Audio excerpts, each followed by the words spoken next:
So in this whole battle that we're having with ascendant Islam that is taking over the West, taking over European cities, American cities, one of the greatest benefits that the jihadists, that the Islamists have, is that Westerners don't know much about Islam, and they benefit from this ignorance all the time. Here is a great example from just the other day with Zohran Mamdani. Have a look at this. Welcome back. We've been told for years that you can't talk about expansionist Islam because it is somehow Islamophobic. And everybody told me when I warned about expansionist Islam that I was silly, if not Islamophobic, because I didn't understand how peaceful Islam is. Well, New York City Mayor Zohran Mamdani told us straight out of the Quran just how expansionist Islam works. I consider my own faith, Islam, a religion built upon a narrative of migration. The story of the Hijra reminds us that Prophet Muhammad ﷺ was a stranger too, who fled Mecca and was welcomed in Medina. Surah An-Nahl 1642 tells us, as for those who immigrated in the cause of Allah after being persecuted, we will surely bless them with a good home in this world. With us now, Dalia Ziada, Middle East scholar and D.C. coordinator for the Institute for the Study of Global Anti-Semitism and Policy, originally from Egypt. Dalia, it's good to see you. Does America understand what those who follow the Quran, expansionist Islam, are to do once they come to America or to Europe?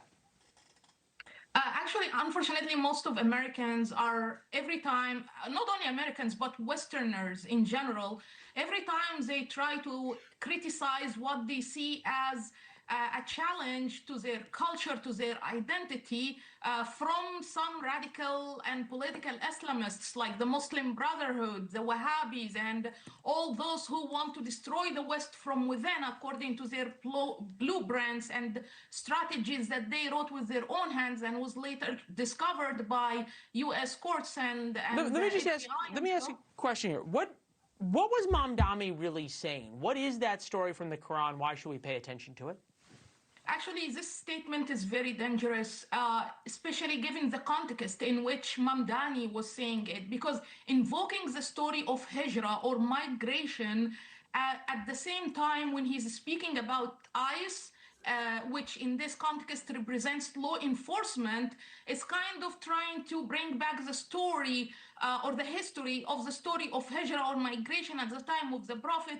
That honestly, as a liberal Muslim, I look at it and I see it was a very shameful and bloody episode in our history. And it really disturbed me. What also is the as story? a Muslim. The story is basically about the Muslims who were persecuted by some of the tribes that rejected Islam at the early days of Islam. So Prophet Muhammad took these few Muslims and went to another city in the Arabian Peninsula, which is Medina. Medina was very diverse, especially religion-wise. There were a lot of Jewish tribes there, very successful. And a few years after they settled in Medina, they launched a war on all the other faiths, including especially the Jewish tribes, which were very powerful there in order to enforce the Islam. That's what Mamdani says. Yeah, that's what Mamdani says should happen, or that is the blueprint that he lays out for how New York should look at things. Dalia, thank you. Okay, so let me unpack what Dalia was saying there and what's going on with this whole story. So first, let's start with the story of the Hijra. Now, here you have Mamdani talking about how his religion, his faith is a story of migration, as though Muhammad and his followers were like immigrants who were migrating, and they came to a new place and they were accepted in Medina after being expelled from Mecca. Yeah, they were expelled from Mecca, came to Medina. In Medina, and this all happened in 622 is when they arrived in Medina. Okay, the story again is called the Hijra. Now, in Medina, there were three Jewish tribes, three major Jewish tribes: the Banu Kainuka, the Banu Nadir, and the Banu Qurayza. Okay, and when Muhammad got from Mecca to Medina, he made a political pact with the people of Medina, saying that there would be an alliance and that we're all going to live together peacefully. After a couple of years, when he saw that he was strong enough and these tribes were not accepting his religion, he thought that the Jews were gonna actually like him, because he was trying to present his faith as kind of continuous with biblical tradition. But the Jewish leaders didn't accept that at all. And basically, as Dalia said, they launched a war, especially against the Jewish tribes. So 2 of the tribes were expelled. The Banu Kainuka and the Banu Nadir were both expelled, with all their property being confiscated. And then there was they laid siege to the tribe of Kureza, and the siege lasted a few weeks, and eventually the Jews surrendered. And after the surrender, they ruled. The Muslims decided that they were going to slaughter all the men. The ruling was that all the adult men would be slaughtered. They slaughtered between 600 and 900 men. There's different reports. The women and children were all made into slaves, and all the Jews had their property. All the Jewish property was divided among Muhammad's men. Okay, that is the story that Zohran Mamdani was talking about, the Hijra. It's a story of migration, because then, of course, the Muslims migrated north. They migrated into areas that were traditionally Christian nations, where today is Syria and Lebanon and Jordan and all these countries that we think of as Arab Muslim today. Before the 7th century, were not Arab Muslim countries. They were not Arab and they were not Muslim.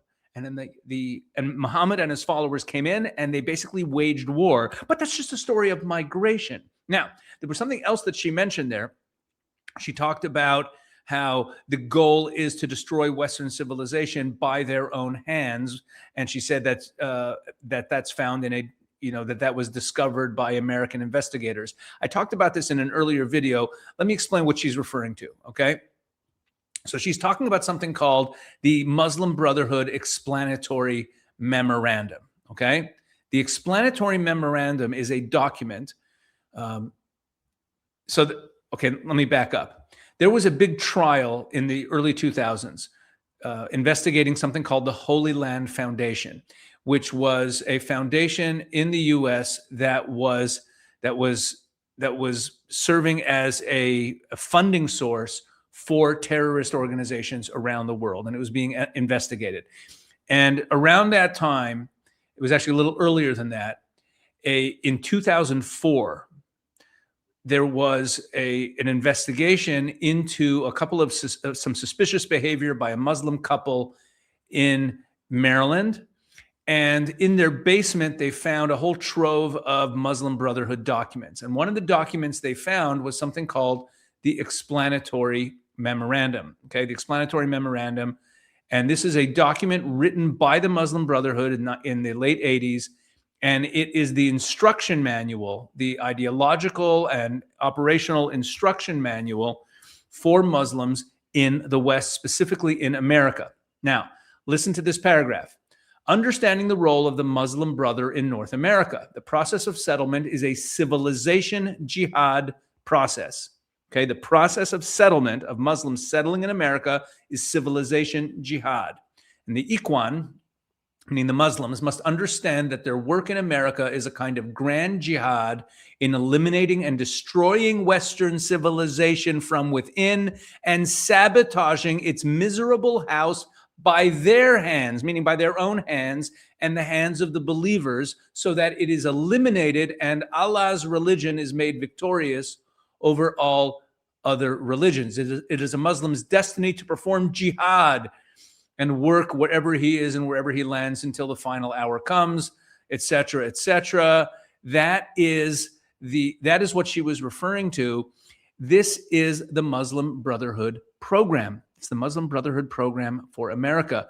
And here's Zohran Mamdani, mayor of New York, benefiting from the fact that most Americans have no clue about Islam. And he talks about how, early on, Islam was, the Hijra, one of these formative stories in the Quran, is a story of migration. It's a story of conquest, okay? It's a story of massacre. It's a story of bloody massacres of people, of deception and slaughter, and then moving further and further to other parts of the world, continuing with confiscating people's property and slaughtering them. And by the way, banishing Jews and confiscating their property did not stop in the 7th century. When the state of Israel was formed, hundreds of thousands of Jews who lived in Muslim lands were expelled from those lands and their property was confiscated. Okay? That's the 20th century. This is who these people are. They're still in the 7th century. They're still in the mindset of jihad and conquest. And it's still the mindset of the Hijra. Let me explain.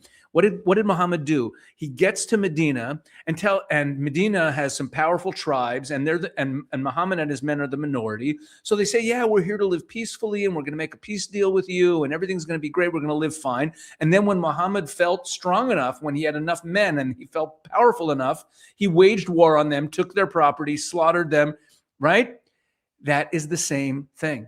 When the Muslims come to these Western nations, they say, oh yeah, we're just here to live peacefully. We're not here to threaten anyone. We're here to live among you. But once they start getting the power to take over, it's jihad. It's civilization jihad to destroy the West by their own hands. This is the playbook. They are following their playbook. They're not deviating from it at all. We must educate ourselves about what Islam says about itself, or we have no chance to identify the enemy that it actually is. All right, folks, thanks for watching this video. Please share this video. This is really important. Please share this video. Subscribe to the channel, of course, but tell everyone what's going on with these videos. Tell everyone about this channel. We're still trying to build it up, and we really appreciate you, the word of mouth. Drop a comment as well. Let me know what you think of this.